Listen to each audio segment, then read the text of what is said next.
Podcast City Network.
You are listening to The Rip Griffin Show.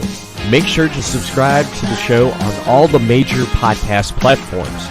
Here's your host, Rip Griffin. Hey, what's going on, everyone? Like that, huh? A little bit longer intro, a little bit more flashy and whatnot. It's the off season, so we're trying to do things here on the show tonight. But what's going on, everybody? Welcome to tonight's episode. We are joined by Larry the GM. We are going to be talking some Astros hot stove because there's a lot of things that are on tap that have kind of transpired over the last week or so. Obviously, who's going to go where? What do we think is going to happen? But before we get into tonight's episode, just want to wish all the veterans a happy Veterans Day. Today is Veterans Day, so definitely want to make sure that we acknowledge, remember all the sacrifices and everything that they did for us so we can be able to come on and actually talk Astros baseball. So thank you to all the veterans out there that are listening. We truly appreciate everything that you have done for this country. But with that, Larry, how are you doing tonight, man? It's been a little bit since we talked. How are you feeling since post World Series? Well, Rip, it's always hard when you're one step from the mountaintop and you fall down the mountain, right? But at least we got to climb the mountain, right? And so absolutely, Rip, in some ways, and this is going to sound weird to most baseball fans, in some ways, this time of year is the stuff I love. And it's probably why I call myself LarryTheGm, right? Because I'm all about, like, how are we going to put this together and make the super team or the team as best as we can? How are we going to make progress so that in July, August, September, October, we're just watching this team that we built,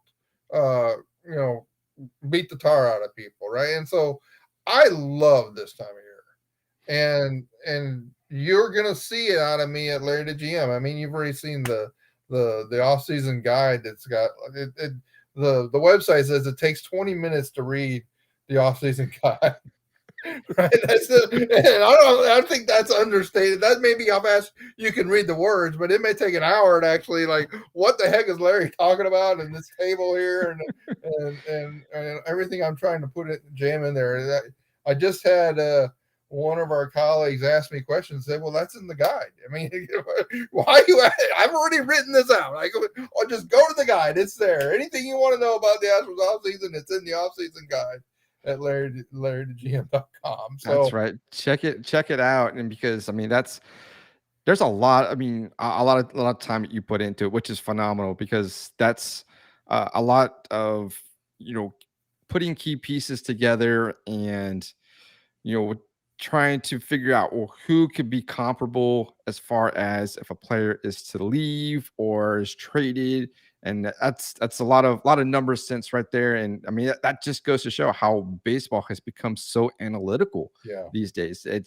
You see it right there. I mean, we hear the managers, coaches, front offices talk about it all the time, but when you actually sit down and look at it, because we don't even get to see those type of numbers that the team is actually using to figure out how to pitch against this one guy. And we kind of talked about this when we were prepping for the World Series and talking about how the Astros would fare against the Atlanta Braves. And it's fascinating. It's a lot of great insight in how numbers can kind of predict how a game can play out even before the game actually is playing. So it's phenomenal work, and it's exciting. And I'm just ready to see what the rest of the offseason is going to, unfold. So, but let's kind of jump into some Astros talk now, because there's a lot of things that have been happening since the end of the World Series. Qualifying offers have been extended. And of course, we do know that the Astros offered qualifying offers to Justin Verlander and Carlos Correa. So first up, let's talk about Justin Verlander here for a second, because he seems to be the most intriguing of the two, because Carlos Correa is intriguing within himself because he's the most high profile shortstop that's going to be out there for free agent. But there's no doubt he's not going to take the offer. So right. The qualifying offer. It's pretty okay, we know what's going to happen there. Right, exactly. So let's talk about Justin Verlander. He hasn't pitched since July of 2020, when he elected for Tommy John. That, of course, obviously wiped him out for all of 2021. So the Astros offered the qualifying offer, $18.4 million for 1 year.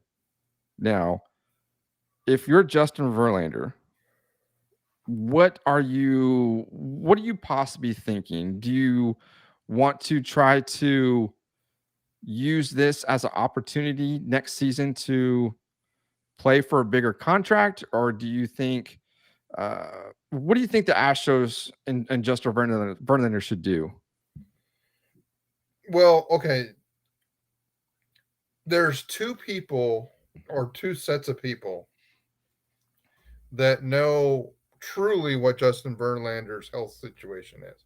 One is Justin Verlander, and two, he knows better than anybody. Okay, right. Two are the Astros and the organization and the doctors and the people that have been working with him and the trainers that have been rehabbing him, and they've been getting steadily reports, and they were trying to figure out is Verlander even going to be able to come back for the postseason and all these sorts of of all the people in the world, the Astros know the true health situation of Verlander, second best to Justin Verlander and his core people. Right. And so I don't think it was by chance that Verlander has the showcase the day after that he's offered a qualifying offer, right? I mean, so one of the things I like the best about that guide, Rip, is that it laid out the calendar, right? Because I'm always forgetting these dates, and I'm always like, okay, when does this happen? When does this happen? So I started that article with the calendar, and then in the calendar it links to something I say in that event links to somewhere else in the article. And so what that calendar shows you is that the Astros had to make the offers by the 7th, but then the players have to either accept or reject the offers by the 17th. And what I think what happened is, Verlander's getting out there and doing the showcase and showing that what his true status is or what he's capable of, so that will lead him to start having teams say, well, Justin, we would be, based on what we saw, based on what you're telling us about your health situation, we would be willing to sign you for more than 1 year, or we would be willing to go up to 25. And I'm thinking of the Yankees in Detroit mainly in this, right? With this, right? So I think you have to look at what's happened. The Astros almost, and a lot of people said, well, they're not going to offer Verlander the qualifying offer because he'll take it. And I didn't get a sense that the Astros even flinched about offering Verlander the qualifying offer, because they actually knew before the showcase that what Verlander was capable of, or what he showed in the showcase which was like a 97 mile an hour fastball, right? And so they knew that. In fact, I think people like Kaplan said that, hey, Verlander's been doing that.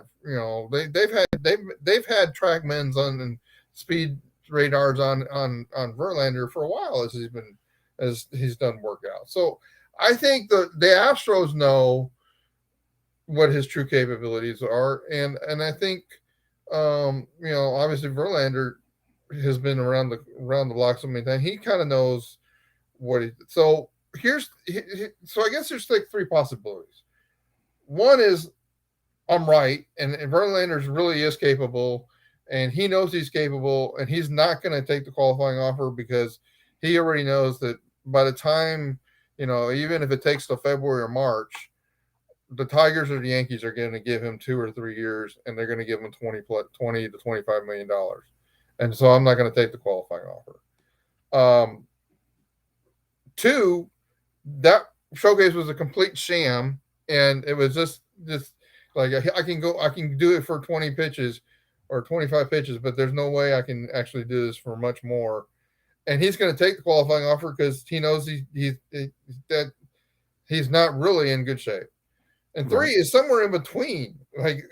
Yeah, he's not really maybe as good as he showed in the showcase, and I don't believe he's going to take the qualifying offer. Number one, I'm not so sure that Verlander. I never got the sense in 2021 that Justin Verlander was just like eager to come back to the Astros. Now, maybe that's reading too much into things too much, and he was committed to his rehab on his own, and the doctors he had supporting him. So, but that's kind of where I'm taking now. Maybe that's not an answer, but I don't. My answer is I don't think he's going to take the qualifying offer, and I think he's going to end up getting a contract with Detroit or New York for 2 or 3 years for $20+ million. Right. See, I think that. I mean, we know the Yankees are a team that are willing to spend money on pitchers that may or may not be able to go a full season. We saw that with Corey Kluber. I think he was coming off an injury where he had only pitched maybe an inning or two, maybe longer. I'm not sure, but he pitched for a while, threw that no-hitter, and then next thing you know, he's out for the rest of the season. Right. They took a risk on Andrew Heaney, and look how that worked out. So as much as I want to, say give the Yankees, sure, go ahead, take that risk because you're the Yankees. But I think if you're Justin Verlander, he wants to pitch until he's age 45, and I think that he needs to have some type of situation where he can come into and build up his resume for 2023. So I think that he takes the qualifying offer of the $18.4 million from the Astros. He gets 1 year in Houston. He has an opportunity to be back in the postseason because, let's face it, the Tigers aren't at that stage yet. They're getting there.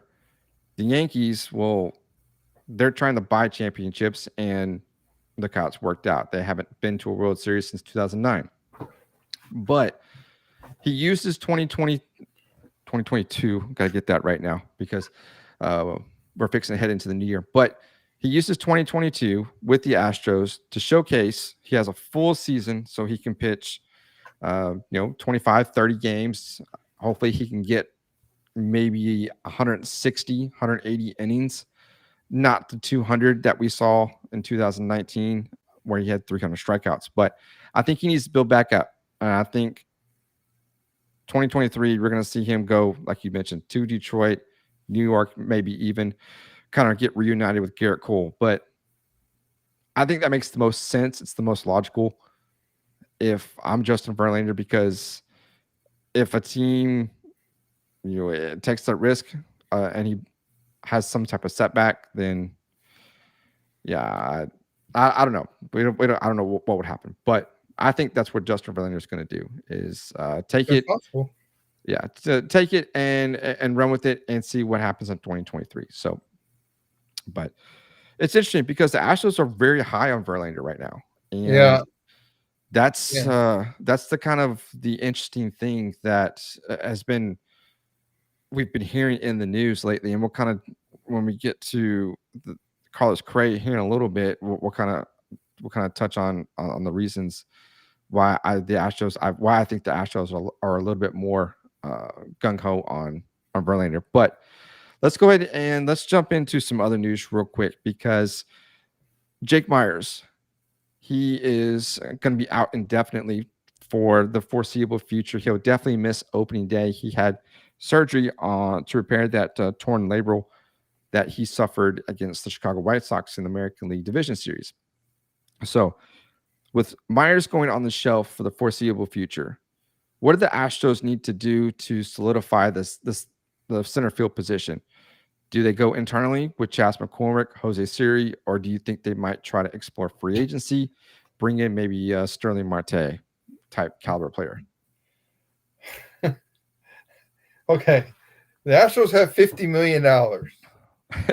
Yeah. Okay, and so you have to decide how they're going to use it, and they know that they have a hole at shortstop, and what Jim Crane said is they know they need a shortstop and they know they need a pitcher. Now they can choose, and we'll talk more about it when we get to Correa. They can choose to fill the shortstop cheaply with Pena, and put all the weight on Pena, and say, okay, well, Diaz is our backup plan if Pena doesn't work. That's possible. I don't think that's probable. So I think they're going to go with Chas McCormick, and then understand that even at last year, by February, we were all hot thinking that Pedro Leon was going to come, right? And so Pedro Leon could be here. I mean, give him the spring training, and he might be ready to join and split time with Chas McCormick. And then there's Siri, who, some people think he's a 4A player, and some people think he's a next, Chas McCormick. So, we essentially have three, and if you count Leon, four center fielders, and Myers is going to be down. I have some sources that think he maybe, he's not really going to start throwing till spring training time frame, and then he's going to be on a program, and it could be June-ish, July before he's actually ready to perform, as a starting member of the Astros. But I don't know that. I mean, I know all of us tend to think that Myers is better than McCormick, but remember that article I did where compared Myers to McCormick? Like, why are you just assuming Myers is better than McCormick? Because at the end of the year, their stats were almost exactly the same. So, right. I don't. I think you run with McCormick. You're average in the center field as a center field position, and you fill the holes that you have at shortstop and primarily relief pitching. But I think they should sign an additional starter. But just remember they have about $50 to $55 million to spend. And so you decide how you're going to allocate your money. And if you put all that on, and that's what, the last part of the guide, I'd say, okay, here's your choices, right? Right. We go through all this long list of possibilities, and then we funnel it down to a few choices, and then, pick one from each category, shortstop, starting pitcher, relief pitcher. And if you pick the expensive shortstop, then you're going to have to go a little cheaper on starting pitcher, and probably not getting the premium relief pitcher. So, right. That's where, at the end of the day, it's all about choices, and what choices they make. I think you can't say, well, they're going to do this, and then they're going to do this, because if they do one thing, then that's probably going to lead to the answer for the other two, right? And I can't, and it all really starts with Correa. What are we going to do at shortstop? And then once you answer that, then all the other possible answers and possible scenarios become more clear. Right. So let me ask you this: who do you think, if the Astros were to go out and get a starting pitcher and a reliever, who do you think the Astros could target as far as free agents? Because there's quite a few great free agent pitchers right now, starting pitchers, and even in the bullpen as well. So it's interesting, what do they call it? Market or some, I don't know. But anyways, as far if the Astros were to go get a starting pitcher, who do you see them possibly going out for? Do you see them going in free agency or making a trade? Okay, well, I think, well, if the Astros trade something, I think they're going to trade players that otherwise would have to be protected for the Rule 5 draft. Right. Or players that they don't necessarily see in their long-term plans. Okay.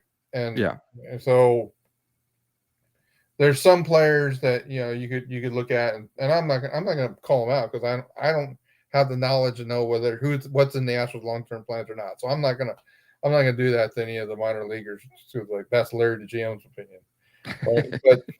Right? So and why do I say that is their pool to trade from is because the Astros haven't had a first-round draft pick in 2 years and haven't had a second-round draft pick in 2 years. So they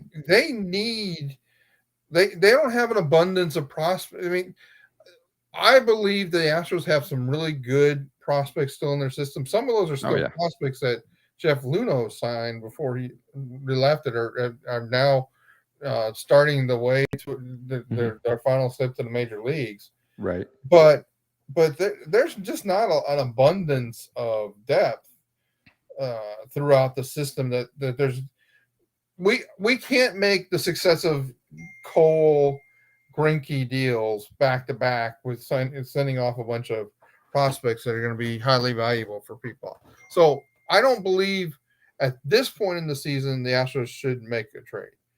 They shouldn't trade the premium part of their minor leagues. They shouldn't trade Pena. Oh no, they need him, right? But I don't think they should trade Leon, and I don't think they should trade Hunter Brown. So if you don't trade those three, those are the ones that people are going to ask for if you're wanting to trade for a starting pitcher. So one way to think about this is there's probably an A level answer for starting pitcher, a B level answer for starting pitcher, and a C level answer for starting pitcher. And so the A's may be Robbie Ray and Gossman. Okay. And Eduardo Rodriguez may be a B, although that's not that much different. And then the C may be DeSclafani, right? And that, and so again, it goes back to what do we do with shortstop? Because I think there's an A and a B and a C level answer for that too, right? A is Correa, Story maybe B, although Story is probably maybe $5 to $8 million AAV less than Correa, so that's we'll call that the B, and then Taylor maybe hopefully Taylor's a little cheaper, and so you may be able to get him as a C. So if you make those choices and then you make whatever the answer is for shortstop, if you're getting Correa, then you're not getting Robbie Ray. Yeah, a starting pitcher, right? Right. So now you may be able to get Eduardo Rodriguez, but that again, you're bumping probably against the salary cap at that point. Right. So that's the way I would look at it, is that and I actually think relief pitching is the most important pitching that they need, because they've lost three of the relief pitchers that were pretty important to them. Right. As much as we railed on Rayleigh, right? no pun intended, right? No pun intended. Rayleigh, Graveman, and Yimi Garcia are all gone, right? And so you got to replace those innings with something. Mm-hmm. And I have some answers for what that is, but those answers aren't necessarily cheap either, right? And so again, so I have, and in an ideal world, I would get both Chafin and Knebel, and that's upward maybe $13 to $15 million of a relief pitching AAV level. Right. And so I just spent 15 of the 50, and Carlos Correa is 32. I just left you $3 million to sign a starting pitching. So I don't think you can get both those relief pitchers if you get Correa. So a lot of hinges on what happens at shortstop. Right. That's interesting that you mentioned how much money is actually. I'm actually pulling up Spotrac right now because I'm kind of curious to see how much. I thought they had a lot more coming off the books that they would have room to play with. But so don't ever forget that they have like 70-ish coming off the books, even when you put in the monies for the net on Greinke, right? So they have Greinke, Verlander, and others. The total like dollar number, and it's in the article. I think it's like 80 some million that comes off, but then you got to add in the players in arbitration advanced another year, so they're going to be more expensive in arbitration. So that's why it's almost like better off, rather than starting with, well, what did we have last year and how much is coming off, just build it up from the bottom. And that's what I did in the article. Like, okay, well, here's the players that are on contract. Here's the players that would be in arbitration. And then what people tend to forget about is that, well, you still have to pay all those rookie contracts that are $500,000 to $600,000, that you may have 20 of them. So you're going to get $10 million there. Then then there's going to be some players that are in the minors that are on the 40-man squad. That's about another $2 million there. And then you've got bonuses and incentives that Roster Resources estimates at $16 million. Just note that, and Jake Kaplan did a really good job of describing this, and I don't have it in front of me, but Odorizzi's contract is loaded with incentives and bonuses for innings and stuff, that his number inflates rapidly past an $8 million base salary. I think his base is like 6.5, but he could easily get like 3 or 4 million in incentives. So yes. So by the end of the day, you're right at about 159 of salaries allocated. Right. Because I'm looking at Spotrac right now, and Odorizzi's base salary is $5 million. He gets a $3 million signing bonus.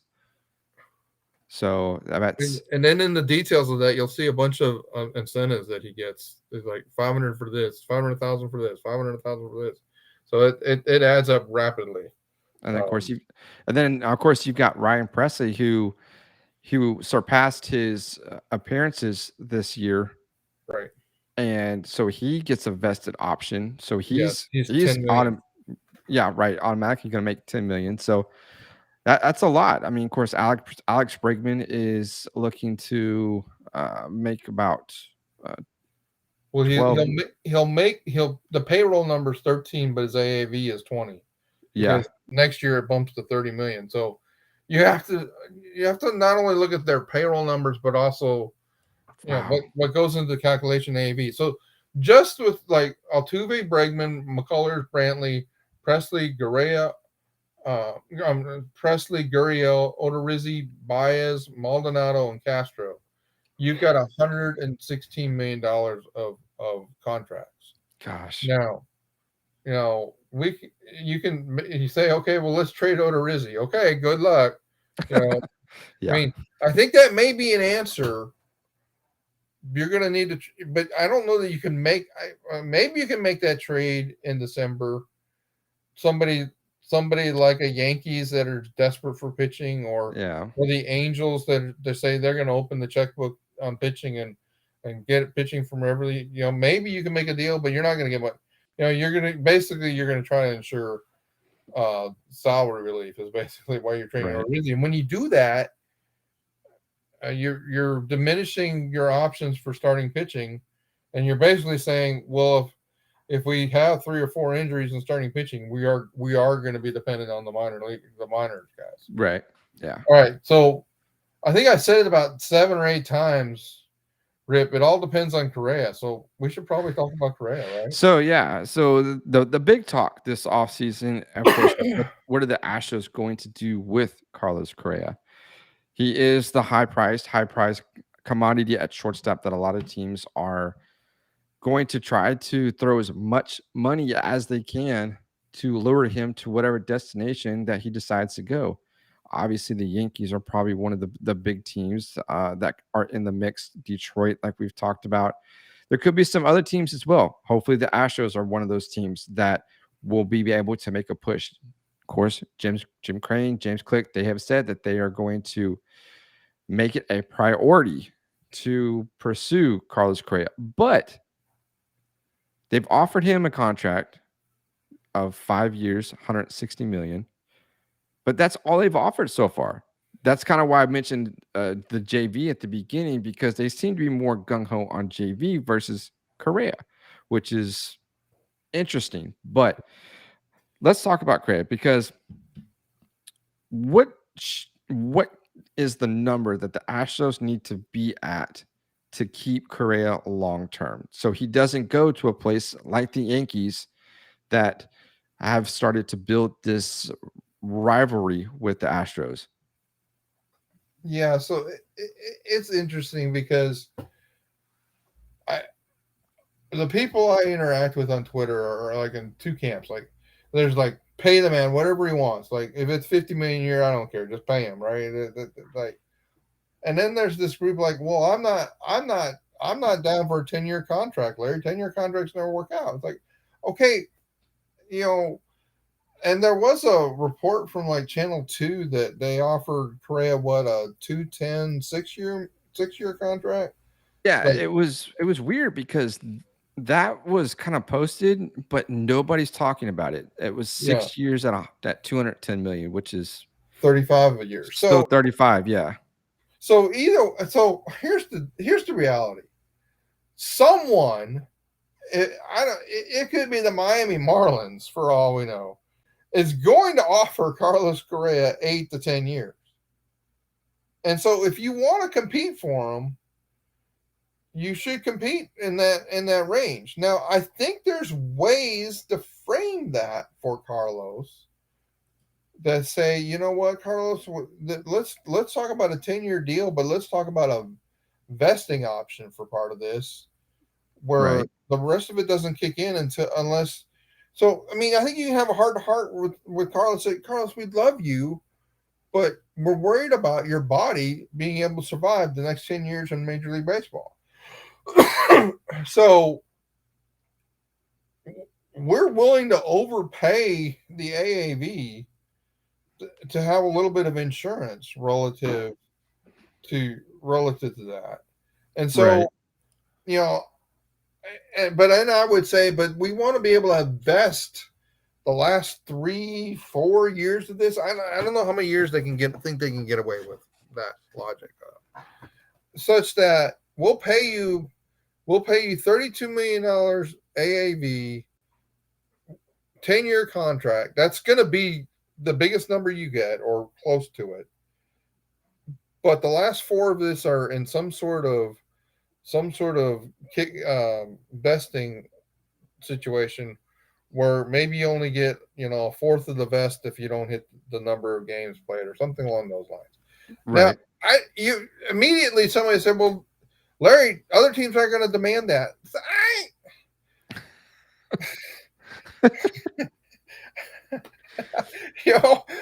I don't know what to tell you, because I don't think the Astros are going to offer him $32 million for 10, and I don't think. I know he's going to get at least 8 from somebody else. So you can go to Carlos and say, Carlos, here's what the 165 is. This is our opening offer. You're going to get better than this. Come back to us. We want you to know we're serious, because we think 32 is close to the price point AAV wise. You come back to us with what you got, and we'll do better than that. Maybe that's what the conversation they've had with him. I don't know. I think he wants to stay here. I do too. I truly believe that. So he's going to have to say, and maybe that's what, like, maybe he said to them, "You guys give me a contract that shows you're serious about the AAV, and I will go negotiate to show you how many years other teams are willing to offer me, and then let's have a conversation about it." If they were working together, I could see that. So Rip, I think the AAV number is going to be between 30 and 32. I think if it's 32, it may be 9 years, and if it's 30, it may be 10 years. But he wants a contract that is really, really close to a $300 million contract. Right. Now, are the Astros going to do that? I mean, I just told you they have $50 million to spend, and they've got at least 3 different needs that really need to fill. So there becomes a point where, do I want Carlos Correa at 32 or do I want Trevor Story at 24? Because I did send another article today, Rip. I don't know if you saw this, but I did a comparison of the Astros, who the Astros using the similarity tables in Baseball Reference. Like, who are the Astros most closest to at this point in their career? And the closest statistical, the player that has the closest statistical comparison to Carlos Correa, just overall, not by at age 27, is Trevor Story. Wow. Now Trevor Story's a couple years older, right? But if you take all of Carlos Correa's career stats, you take all of Trevor Story's career stats, and you consider all the players in all the history of baseball, Trevor Story. And I was like, oh, this is too good. I have to write about it. I'm going to create a whole universe. And essentially, I just want to include this one point in there, but I'm going to create a whole universe to talk about it, right? And oh my, wow. That's just crazy. That, I mean, I did check out the article, but that's just crazy how the two you mash them up and boom, you get something very, very similar as far as stats. And maybe that's the route the Astros are willing to go, to let Correa go. You save yourself, let's say, $8 million a year, bring in Story at $24 million. Now you've got some money to play with, a little over $30 million that you can use to go get you a starting pitcher, right? Or some more bullpen help. Maybe they try to re-sign Graveman or Rayleigh or Yimi Garcia. I mean, they could do that as well, or go out and get I don't know. Really, the relief pitching free agent market is kind of stale, in my opinion. I think we saw a lot of great pitchers come out. I mean, unless you go out like a Craig Kimbrell. But I think the White Sox are actually going to pick up his options. So I think they did. But other than that, I mean, last season was probably the ideal time to get relief pitching because there's so much quality that was out there. This season, it's the shortstop and starting pitching. There's a lot of great starting pitching out there as well. So let's talk about this. If Correa leaves, he's gone. He's taking his $35 million or whatever it is that he wants. James Click came out on an interview on MLB Network and said that if the Astros are unable to sign Correa long term, they've got internal options, that being Litmus Diaz, Jeremy Pena, and even possibly Pedro Leon as well. So in the short term, which one of those 3 guys do you see might be the best filler at shortstop until the Astros do decide to bring in somebody long term? Even maybe they don't sign Trevor Story. Yeah, so I guess like my question in that scenario is, do Click and Crane agree about that? Because Crane was like, we know we need a shortstop. So if you think you have a shortstop, why is Crane saying we need a shortstop, right? Because it doesn't sound like Crane thinks he has a shortstop option internally. So here's the thing. Jeremy Pena may be a great shortstop. It really sucks that he got hurt last year. Yeah, that's true. He could have come in and played for Bregman at third base when Bregman was hurt so much, and we could have actually gotten a pretty good idea. Is Jeremy Pena? What kind of major league player can Jeremy Pena be? Right. And we would be in a whole lot better position of like, well, I don't think it's in the Astros' best interest to spend $35 million on Carlos Correa. We would have a lot better database opinion to make that decision on. We don't know if Jeremy Pena is going to be a good shortstop. So of those three, number one, I'm not completely sold that Leon's going to be a shortstop. I know he's played there. I got to see it actually happen in the major leagues when the balls are going to come off the bat harder and just I have my doubts that a player that's played all of his life or most of his professional life in the outfield is all of a sudden going to switch to shortstop. Right. And so and Diaz, for as good as Diaz has been as a pinch hitter, Diaz, when he was an everyday shortstop, he was below average fielding shortstop. Now, maybe he's gotten better. Normally players don't necessarily get better with age, right? So, right. And I've kind of wondered if Diaz brings the greatest value to you when he can play like one out of every 3 games or one out of every other game, and if you make him play every day, you're going to see some of the problems with Diaz. So, for me, if the Astros can't sign Correa, the ideal scenario for me is to go get Chris Taylor. Now, right. I was hoping Chris Taylor would be a little bit cheaper, and apparently my original projections were wrong. And there's a lot of teams that are showing interest to Chris Taylor because I think there's a lot of teams they're going to essentially want to do what I'm just about to say. Chris Taylor would be the ideal stopgap for the Astros. Now, Chris Taylor's also not a great defender, just full disclosure. At shortstop, he's a really good outfielder. Yeah. So Chris Taylor comes in, and he and Pena are sharing time at shortstop. He and Chas McCormick are sharing time in center field, and Chris Taylor's playing every day. Wow. And the other 2 guys are getting, a little. They're getting pitching matchups maybe that are a little more favorable for them.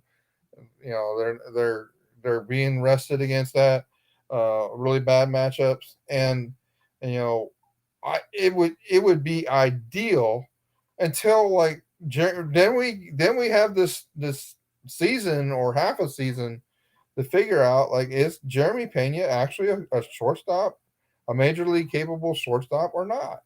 Right. And if he's not, then we go to the trade market or we say, Chris Taylor, you're our shortstop until we decide something else or we bring up the next guy because there's actually a couple guys in the system at shortstop. So yeah, that to me now that essentially is playing Chris Taylor as a 10th starter, right? Yeah. But that's the way I would use him. He starts every day. He's just not starting every day in the same position. He's literally like the way we used Marwin, but it would even be like, no, he's starting every day. Every single day he's starting. Right. He's just not necessarily starting at shortstop or not necessarily starting at center field. Some days he may even substitute for Altuve or Bregman. By the way, as Altuve and Bregman age, having a Chris Taylor that can play both second and third would be pretty ideal as well, right? And so, so I really love that idea. I think the problem is I think a lot of other teams love that idea too. And I don't, is Chris Taylor? How much is Chris Taylor going to get? Is he going to get 15 or is he going to get 20? And how many years is he going to demand? So exactly. All right, so that's my end. It's kind of long-winded. If they can't get Correa, I'd really like to get Chris Taylor. But for the flexibility that allows you to develop Pena, the alternative is you just go get Story and you tell Pena, like, you're playing, don't worry, you're going to be the next Marwin. Essentially, you move Pena to the Marwin role, and you say we're going to, in spring training, you're going to do some center field work, you're going to do some left field work. We're going to get you ready to play all over the place, and we'll put him in left field, and we'll move Brantley to right, and we'll move Tucker to center, and if we need to or there's ways that we can make Jeremy Pena work if Jeremy Pena is really, really good. And if Jeremy Pena is as good as Carlos Correa was as a rookie, well, then we'll trade one of those position players at the trade deadline for more pitching. It'll work itself out. Oh yeah, no, it's just like you mentioned.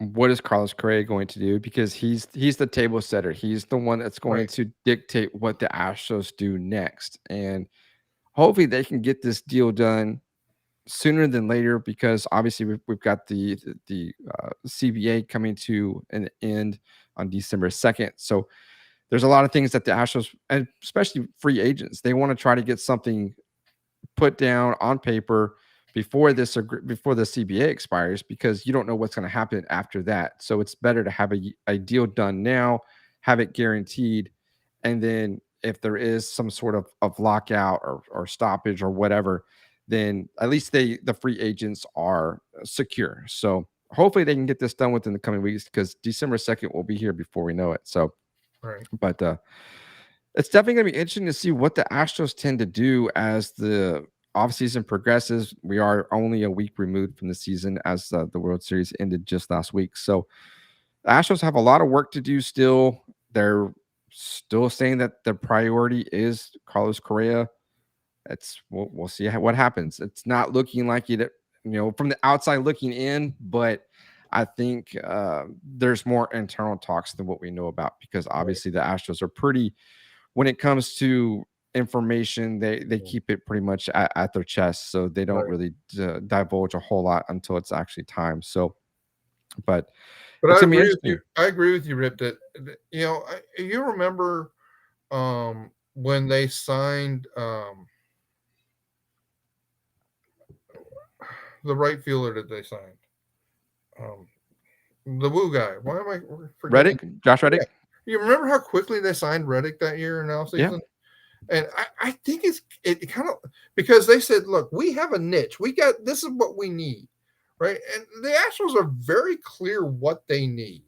They need relief pitching, and they need to make a decision about shortstop. And I think they're going to say, Carlos, we need to make a decision. Now, the cloud that hangs over all that is like, we can't really we can't pull the trigger on anything, because if Major League Baseball is really serious about cutting the CBT to 180 or 190 million, then we don't even have the 50 Larry's talking about. We only have like 30. Right. And all bets are off at that point. But I don't really think that was a serious number. I've got to do some really hard digging on CBT. I mean, the CBA. I promise people that as long as the off-season guide is, my eventual CBA document that I put out will be pretty long too. Because I actually had a version of it I wrote in 2019 that we basically had 12 things that need to be happen for the CBA, and like 3 or 4 of them have already happened. Like moving the rosters to 26. And so we will see. I think there's some things that are going to be decided. I do not think the CBA will get worked out by December 1st, and I think there will be a lockout on December 2nd. And I just hope there's a season starting in March, or that they're in spring training in March. So, well, it's definitely there's definitely time for them to work it out before then. So, but yeah, it'll be definitely interesting to see what happens, how this all kind of plays out. I'm curious to see what all you're going to put in that CBA. So I'll definitely be on the lookout for that. So, but yeah, a lot of great things that are going on right now. The Astros, like I mentioned, have some work to do. So we'll see maybe these the players that they offered qualifying offers to, in Justin Verlander and Carlos Correa, they have until November 17th, which is next week, that they either can accept it or decline it. most likely both are going to decline it. Unless you're JV and you use my scenario to help you get to where you want to go in the future. So I think. So Rip, do we make a bet? Should we bet a beer? Like, okay, well, I say no. You say yes for JV. Yeah, let's do it. Let's do it right here on the air right now for all the world to hear. We'll see what happens next week. So. But Larry, I appreciate you coming on, talking some Astros offseason hot stove. It's going to be fun as we get closer to the qualifying offer deadline, and then what's the next step, winter meetings and all that good stuff. Who's going to sign free agents? We got award ceremonies come up. So Dusty Baker is up for manager of the year, and Luis Garcia is up for rookie of the year. So tough classes that both are up against, but it'll be exciting if both of them are able to take home some hardware as well, because Carlos Correa and Yuli Gurriel are now Gold Glove winners. Excuse me. So a lot of great things that the awards is kicking off finally. So, but Larry, I appreciate it. Tell everybody where they can find your website at so they can read all of your great content. It's LarryTheGm.com. It's really easy. Just LarryTheGm.com. Just look for all the articles there. I think more and more, Rip, I've had this week, that website has gotten pounded with traffic from the people. The news is spreading about the guide. And so, guys, let me know what you think of the content. Go back, look at some of the previous articles that are written, and hey, let's help me out, give you what you need.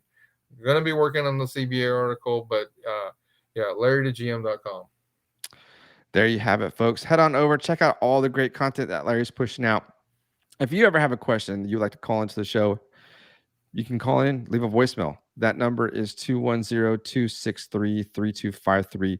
Always looking to do a mailbag segment, so please call in with your questions. You can follow the show on Twitter at Rip Griffin Show. Remember, the show is part of the Podcast City Network, so head on over to podcastcity.net and check out all the amazing podcasts. That's going to do it for this hot stove edition of the Rip Griffin Show. Stay tuned all off season long as we will be bringing you content as it becomes available. So that's going to do it for this episode, guys. Take care.